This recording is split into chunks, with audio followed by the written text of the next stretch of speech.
নমস্কার বন্ধুরা, Bengali food জাংশনে আপনাদের সবাইকে আবারও একবার স্বাগত জানাই। কেমন আছেন সবাই? আশা করি সবাই খুব খুব ভালো আছেন। আমিও ভালো আছি। আজকের জন্য আমি নিয়ে এসেছি একটি রেসিপি, যেটি হলো দই বেগুন।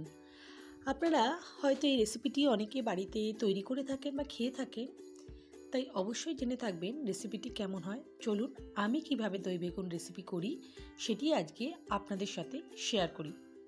এখানে দেখুন, দই বেগুনের জন্য একটু লম্বা ধরনের বেগুনটি নিতে হবে।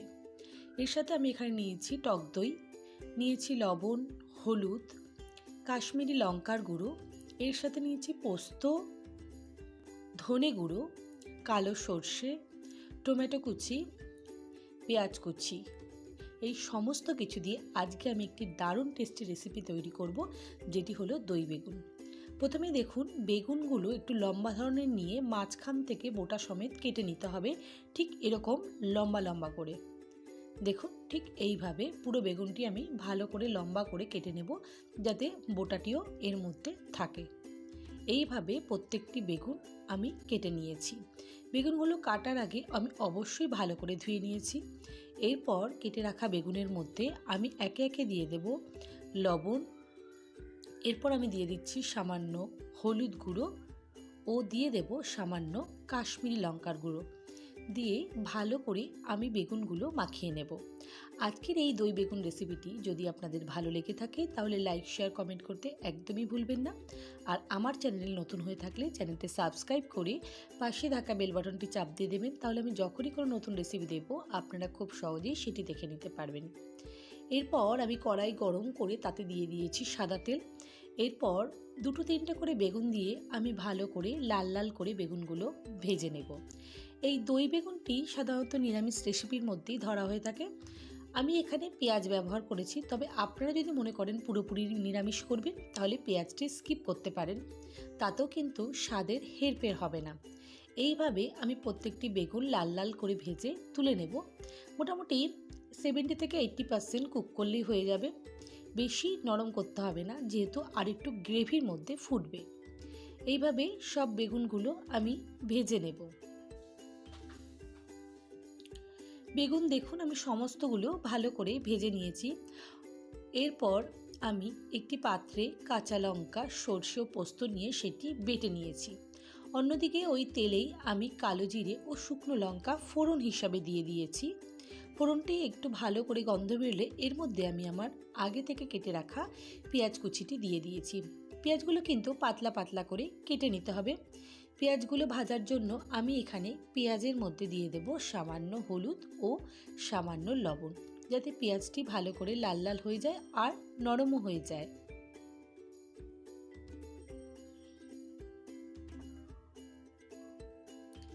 এরপর ভালো করে আরও একবার মিশিয়ে নিচ্ছি।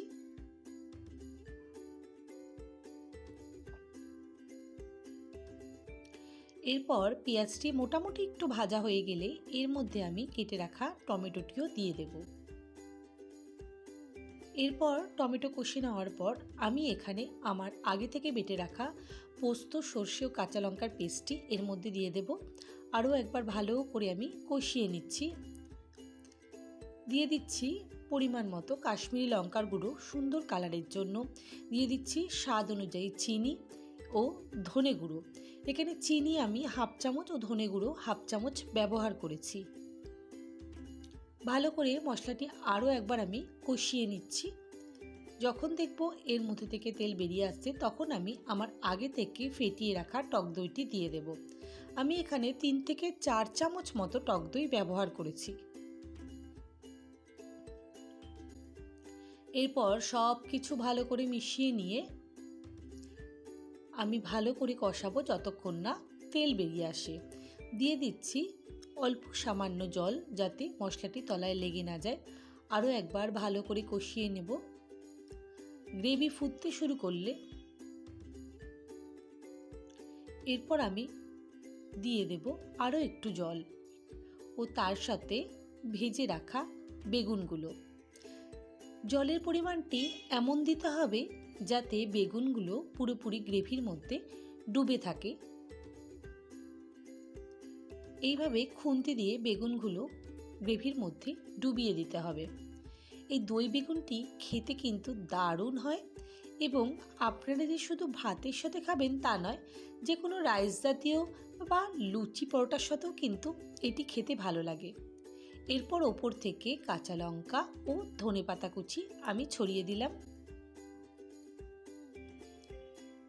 আপনারা যতটা গ্রেভি মনে রাখবেন ততটুকু রেখে গ্যাস বন্ধ করে দিলেই হবে। আজকে আমাদের দই বেগুন রেডি। এরপর একটি পাত্রে ঢেলে নিলাম আজকের এই রেসিপিটি। জিভে জল আনা দই বেগুনের রেসিপি যদি আপনাদের ভালো লেগে থাকে তাহলে লাইক করতে একদমই ভুলবেন না, আর কেমন লাগলো তা কিন্তু অবশ্যই কমেন্ট করে জানাবেন। সবাইকে অসংখ্য ধন্যবাদ ভিডিওটি দেখার জন্য। সবাই ভালো থাকবেন, সুস্থ থাকবেন।